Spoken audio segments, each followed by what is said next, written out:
코로나19가 우리에게 준 가장 큰 변화 중에 하나는 명절의 풍속들을 바꾸어 놓은 것입니다.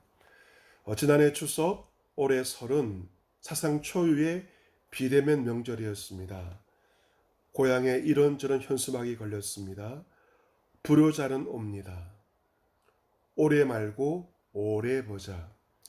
흩어지면 살고 뭉치면 죽는다. 이러한 현수막은 재밌다기보다는 당황스러웠던 기억으로 우리에게 다가왔습니다. 하지만 올해 추석 명절은 마음가짐이 좀 다른 것 같습니다. 오히려 비대면 추석이 자연스러워진 면이 있습니다. 추석 때면 사람들이 은행에서 돈을 꺼내는 출국을 많이 하였다면 이번에는 계좌이체가 많이 늘었다고 합니다. 사람이 움직이는 것이 아니라 돈이 움직이고 있습니다. 가족 간의 만남은 영상 통화가 되었고 시골에서 부모님이 정성껏 재배한 농산물은 택배로 자녀들에게 보내어주고 있습니다. 코로나 백신 접종이 이루어지고 있기에 올해 추석은 조심스럽게나마 가족 간의 만남이 이루어졌습니다. 하지만 이번 추석에 가족 간의 만남을 좋아하기보다는 오히려 작년이 비대면 시절이 좋았다고 말하는 사람들도 있습니다. 왜냐하면 그동안 명절날 가족과 모임을 통한 부작용이 적지 않았기 때문입니다. 명절에 오래간만에 만나서 가족 간의 갈등이 폭발할 때도 있었습니다. 주부들의 명절 증후권도 빼놓을 수 없습니다. 명절만 되면 주부들은 노동으로 인한 심신의 고통을 호소하고 이것이 가족 간의 갈등이 되어서 심한 경우 이혼으로 치닫는 일이 벌어지기도 하였습니다. 이혼 성수기가 추석 직후라고 합니다. 그런데 추석 직후의 이혼 건수가 지난해 처음으로 줄어들었다고 합니다. 잘 만나지 않다 보니 비대면 명절을 하다 보니 오히려 이혼율이 감소한 것입니다. 이번 추석 명절을 앞두고 한 언론사에서 설문 조사를 하였습니다. 추석 연휴에 집에서 쉰다는 답변은 53%였습니다. 부모님 댁을 방문하겠다는 계획 24%의 응답의 2배였습니다. 전을 부치고 명절 음식을 준비하는 가정이 30%라면 평상시와 다를 것 없이 먹겠다는 응답은 34%로 조금 더 많았습니다. 밖에서 사온 음식으로 명절 상을 차리겠다는 비중도 36%나 되었습니다. 이러한 자유로운 연휴 보내기 추세는 명절 보내기 추세는 코로나가 끝나도 지속될 것으로 전망됩니다. 코로나가 종식되면 명절을 어떻게 보낼 계획인가 묻는 질문에 과거처럼 부모님 댁을 방문하겠다는 응답은 34%에 불과했고 42%가 집에서 쉬거나 24%가 여행을 가겠다는 그러한 응답을 하였습니다. 이러한 명절의 변화에 대해서 전통 문화가 사라져서 아쉽다는 답변은 39%였지만 개인 삶을 존중하는 합리적인 변화라고 평가한 사람은 61%였습니다. 많은 사람들이 이러한 명절의 변화를 부정적으로 보기보다는 긍정적으로 보고 있다는 것입니다. 이러한 명절의 인식의 변화에 있어서 기독교인에게 명절은 무엇이고 어떻게 지키는 것이 바람직할까 하는 질문을 던져보게 됩니다. 요즘 슬의생, 슬기로운 의사생활이란 드라마가 인기를 끌고 있다고 하는데 슬기로운 명절 생활이 어떤 것인지에 대해서 우리는 생각해 보아야 할 것입니다. 이 명절을 지키는 풍습은 우리나라에만 있는 것이 아닙니다. 전 세계에 있습니다. 이스라엘에도 있습니다. 우리나라의 명절이 설과 추석의 양대 명절이라면 이스라엘의 명절은 3대 명절, 세 가지의 큰 명절이 있습니다. 첫 번째가 유월절, 두 번째가 칠칠절, 세 번째가 초막절입니다. 오늘 신명기 본문 16장 13절 이하는 그 가운데 초막절에 관한 말씀입니다. 16절 13절 말씀해 보시면 너희 타작마당과 포도주 틀에 소출을 거두어 들인 후에 이래 동안 초막절을 지킬 것이요 라고 말씀을 합니다.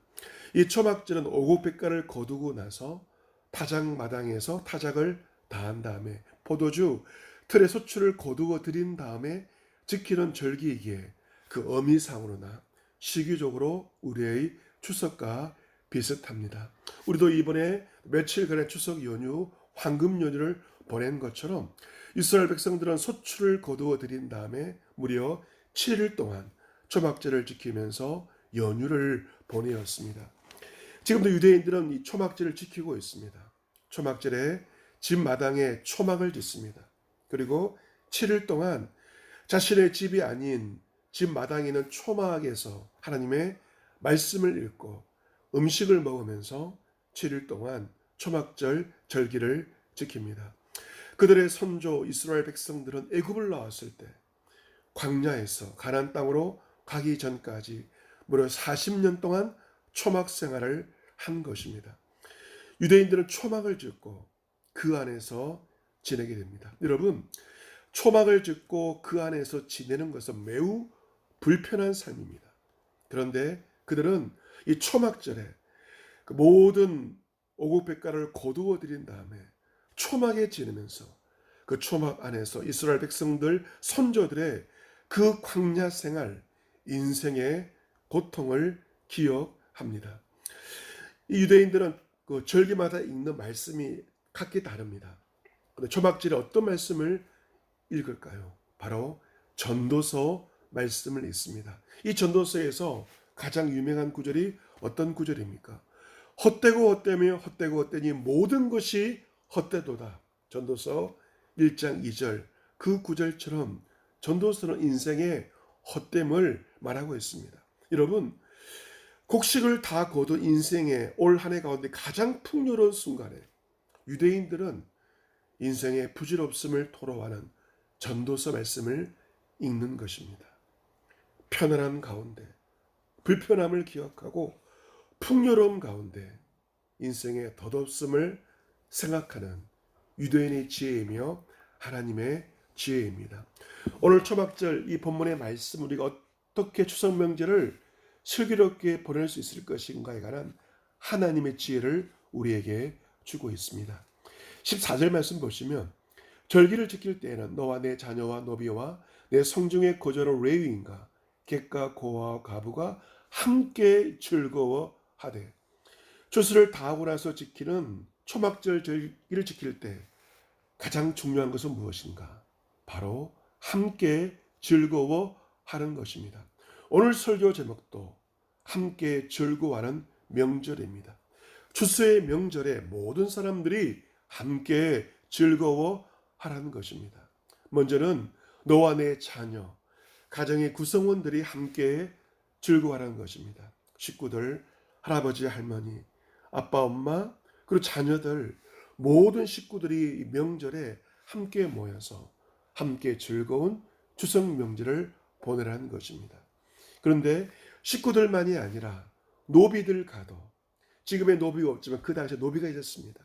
노비들 가도 추석 명절만큼은 함께 즐거워하라는 것입니다. 그리고 이제 가정을 뛰어넘어서 세 부류의 사람들과 함께 즐거워하라 말씀하십니다. 먼저 첫 번째 거론되는 부류에서 어떤 사람입니까? 바로 내 성중에 거주하는 레위인입니다. 이 레위인이란 그 당시 하나님의 일을 전적으로 맡아 감당하던 사람들입니다. 오늘날로 말한다면 교육자들, 교회 직원이라고 말할 수 있습니다. 교육자들과 함께, 교회 직원들과 함께 명절에 즐거워하라는 것입니다. 저는 이번 가을부터 울산노회 통합 측 노회 남부 시찰장으로 섬기고 있습니다. 시찰사나 31개의 교회가 있습니다. 그 교회들 가운데는 규모가 크고 안정된 교회도 있지만 안정되지 못하고 어려운 교회들 역시 많이 있습니다. 저는 시찰장으로 취임을 하고 나서 기도를 하면서 이 코로나로 말미암아 오랜 시간 동안 작년과 올해 이 어려운 상황 가운데 목회를 하고 있는 목사님들을 위로해야 되겠다 하는 마음을 하나님께서 저에게 부어주셨습니다. 그래서 이번에 시찰에 예산을 가지고 시찰에 소속되어 있는 담임 목회자들에게 소정의 위로금을 전하게 되었습니다.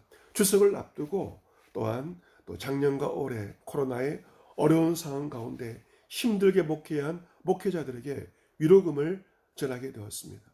제 돈을 드리는 것은 아니었지만 그 돈을 나누면서 제 마음이 얼마나 기뻤는지 모릅니다. 또한 저는 우리 노회 동반성장위원회 서기로도 섬기고 있습니다. 이 동반성장위원회란 노회 산하에 있는 개척교회와 미자립교회 목사님들과 교회를 지원하는 일을 하고 있습니다. 우리 노회 40개 교회가 해당이 됩니다. 그분들에게 추석을 앞두고 소정의 위로금을 위원회에서 전달을 하게 되었습니다. 명절이면 찾아뵙고 과일 한 상자를 전해드리는 것이 마땅하지만 비대면 상황이어서 소정의 위로금을 전하게 되었습니다. 역시 제 돈을 드리는 것은 아니었지만 여러 목사님들에게 감사하다는 그러한 문자를 받게 되었습니다. 이처럼 명절날 성중에 거하는 외인들과 함께 기뻐하는 것은 하나님께서 명하시는 일입니다. 명절을 맞이해서 교육자들과 함께 즐거워하라는 것입니다. 두 번째 부류가 어떤 부류입니까? 객들과 함께 즐거워하라는 것입니다. 이 객들은 이방 나그네를 뜻합니다. 오늘날로 말한다면 외국인 그 근로자들, 다문화 가정의 식구들이라고 말할 수가 있습니다. 그들과도 함께 즐거워하라는 것입니다. 저는 2년 동안 외국인 근로자 사역을 하면서 이 명절, 추석, 설 명절을 항상 외국인 근로자들과 시간을 보내게 되었습니다. 왜냐하면 공장이 쉴 때 어쩌면 그때가 외국인 근로자가 참 시간이 많을 때입니다. 그래서 교회는 그 명절날만 특별 프로그램을 하여서 놀이공원도 가고 하면서 즐거운 시간을 보내었습니다. 물론 그들을 섬기느라 제 가족들과 명절을 함께 보내지는 못하였지만 그들과 함께 명절을 보내었던 좋은 기억을 가지고 있습니다. 명절날 객들과 함께 외국인 나그네들과 함께 명절에 즐거워하라는 것입니다. 그리고 명절날 고아와 과부와 함께 과부와 고아와 함께 즐거워하라는 것입니다. 그 당시 구약 시대는 철저한 남성 중심의 가부장적 사회였습니다. 이 가부장적 사회에서 남편이 없고 아버지가 없다는 것은 굉장히 사회적으로 어려운 그러한 상황에 처할 수밖에 없고 경제적으로 취약할 수밖에 없습니다. 그런데 명절날 어려운 상황에 있는 고아와 과부와 함께 그들과 함께 즐거워하고 기뻐하라는 것입니다. 우리 교회도 추석을 앞두고 코로나로 어려운 상황에 있는 어려운 몇몇 가정들에게 특별 위로금을 전달하기도 하였습니다. 여러분, 명절날 함께 즐거워라고 하신 세 부류의 사람, 레위인, 객과 고아 가부의 공통점이 있습니다. 어떤 공통점이 있습니까? 그것은 그들이 경제적으로 약절한 것입니다. 그들은 강자가 아니라 경제적으로 약한 자들입니다. 명절날 약한 자들을 돌아보라는 것입니다. 그들을 챙긴다고 해서 돌아올 것은 없을지 모릅니다. 하지만 그들을 챙길 때 하나님께서 복을 주십니다. 하나님의 뜻은 명확합니다. 명절날 함께 즐거워하라는 것입니다. 명절날 아무리 좋은 집에서 맛난 건 먹고 넷플릭스 드라마를 보면서 영화를 보면서 시간을 보내도 혼자 있다면 그렇게 즐겁지는 않을 것입니다. 누군가와 함께 할 때 우리 즐거운 명절 보낼 수가 있고 즐거운 시간을 보낼 수 있습니다. 저는 얼마 전에 독일 프랑크푸르트에서 목회하고 있는 친구 목사를 아주 오래간만에 10년이 넘는 또 시간 만에 만나게 되었습니다. 신학대학원 다닐 때 저는 그 친구 목사 결혼식 때 함을 들고 함진아비가 되어서 또 이 함이 들어왔을 때 또 함께 시간을 보내기도 하였습니다. 이번에 독일에서 한국으로 오는 과정이 굉장히 까다로웠다고 합니다. 여러 절차를 거쳐서 고국 방문차 한국에 왔고 또 저를 만나기 위해서 울산까지 내려왔습니다. 기쁜 마음으로 숙소를 잡아주었습니다. 저도 제 목회 일정이 있기 때문에 그 친구와 많은 시간을 보낼 수가 없었지만 함께 두 끼의 밥을 먹고 차를 마시는 정도였지만, 그런데 사람을 만난다는 것이 이처럼 기쁜 것인 것을, 이처럼 기쁜 것임을 다시 한번 실감을 하게 되었고, 함께 만나 밥을 먹고 대화를 나누니 얼마나 기쁘고 즐거웠는지 모릅니다. 명절이 바로 그런 날입니다. 명절은 모두가 함께 즐거워하는 날입니다. 우리 명절을 하면 어떤 일을 해야 된다. 특히 주부의 경우 명절이 부담으로 다가올 수 있습니다. 그런데 명절은 일을 해야 되는 노동의 날이 아니라는 것입니다. 오히려 명절은 노동에서 해방되어 함께 즐거워하고 기뻐하는 날이 바로 명절이 되어야 한다는 것입니다. 명절을 맞이할 때 시어머니는 며느리에게 무슨 일을 시킬 것인가, 이런 것들 고민할 필요가 없습니다. 며느리에게 밀렸던 일을 시켜야 되겠다 생각할 필요도 없습니다. 어떻게 하면 며느리와 식구들과 즐거운 시간을 보낼까, 그것을 생각해 보셔야 합니다. 가족들이 함께 윷놀이도 하고 좋은 자연이 좋은 곳에 가서 힐링도 하시고 함께 힐링할 수 있는, 즐거워할 수 있는 그런 명절이 될 때 우리 명절을 부담스러워하는 것이 아니라 명절을 기대하며 사모하게 될 것입니다. 본문 14절은 명절을 지키는 첫 번째 원리를 말합니다. 그것은 사람들과 함께입니다. 그런데 15절은 더 중요한 두 번째 명절을 지켜야 할 원리를 말합니다.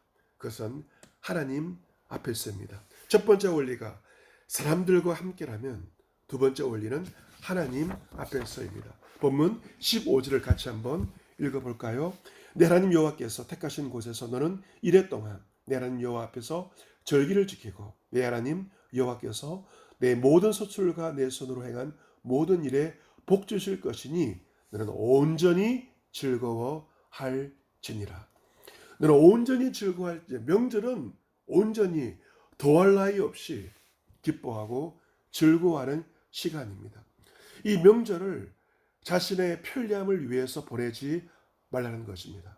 여호와께서 택하신 곳에서 여호와 하나님 앞에서 명절을 지키라고 말씀하십니다. 나의 편리가 아니라 하나님 주신 원칙 가운데서 명절을 지켜야 한다는 것입니다. 우리는 이 온라인 사회를 살면서 온라인 예배를 드리면서 편리함에 이미 중독되고 말았습니다. 그런데 하나님께서 말씀하십니다. 명절을 지킬 때 나의 편리함보다 더 중요한 것은 하나님 여호와께서 택하신 곳에서 여호와 하나님 앞에서 명절을 지키며 절기를 지켜야 한다는 것입니다. 명절날 모든 식구들이 모여 해야 할 가장 중요한 일은 무엇입니까? 그것은 하나님께 예배를 드리는 것입니다. 가정 예배를 드리는 것입니다.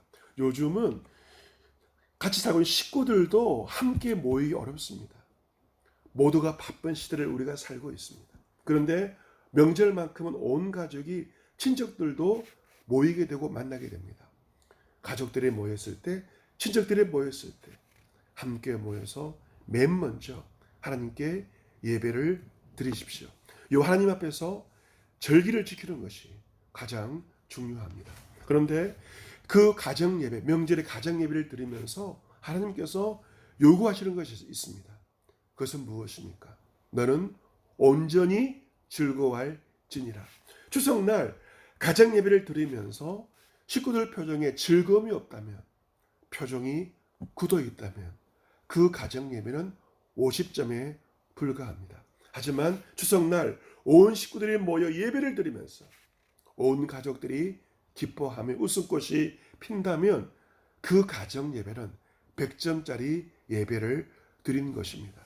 그렇다 어떻게 하면 추석 명절날 온 식구들이 온전히 즐거워할 수 있을까요?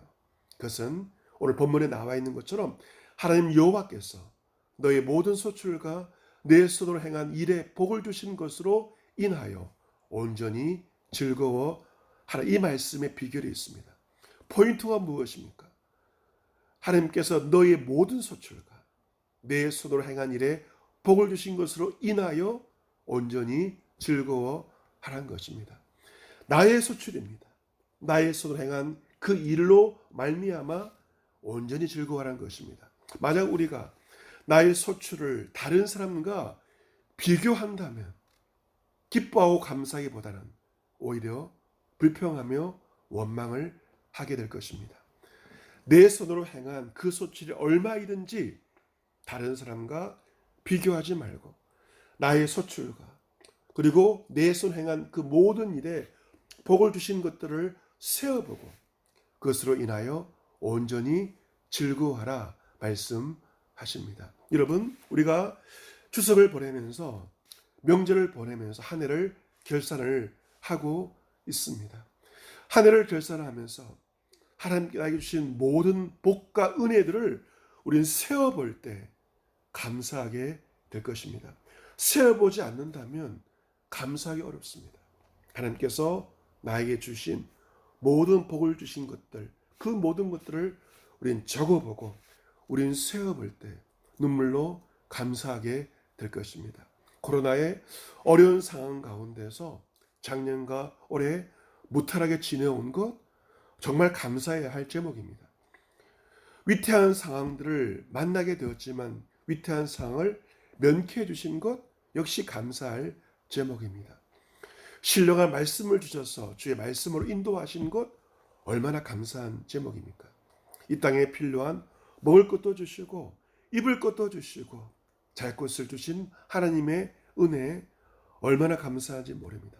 무엇보다 내가 지금 살아있는 것, 건강하게 또 직장생활 감당하며 생업을 감당하는 것, 가족들과 함께 지내며 무엇보다도 하나님을 예배하고 있다는 것, 그리고 오늘 극동방송 이 방송을 듣는 것, 이 모든 것들도 하나님의 크신 은혜라고 할 수 있습니다. 이 모든 복을 주신 복을 우리는 세어볼 때 정말 감사할 것이 많이 있구나 하면서 우리 마음속에 온전한 기쁨을 누리게 되는 것입니다. 성경적으로 명절 지키는 두 가지 원칙은 무엇이었습니까? 첫 번째, 사람들과 함께할 때 즐거워할 수가 있고, 두 번째, 더 중요한 것은 하나님 앞에서 주신 모든 복을 세어볼 때 우리는 온전히 감사하며 즐거워하며 기뻐할 수 있습니다. 사랑하는 성도 여러분, 시골에 가보면 그 황금 들판에 그 벼들이 익어가는 것을 보게 됩니다. 하나님께서 우리도 어김없이 오곡백과가 익어가는 결실의 계절 가을을 선물로 우리에게 주셨습니다. 모든 열매가 익어가고 벼가 숙이면 머리를 숙이는 것처럼 우리의 삶도 신앙도 익어가고 그리고 또 겸손한 모습으로 이 가을을 보낼 수 있어야 하겠습니다. 하나님께서 이 명절 추수의 계절을 주신 근본적인 목적은 무엇입니까? 우리 모두와 함께 즐거워하기 위해서 우리에게 이 추석 명절을 우리에게 허락해 주셨습니다.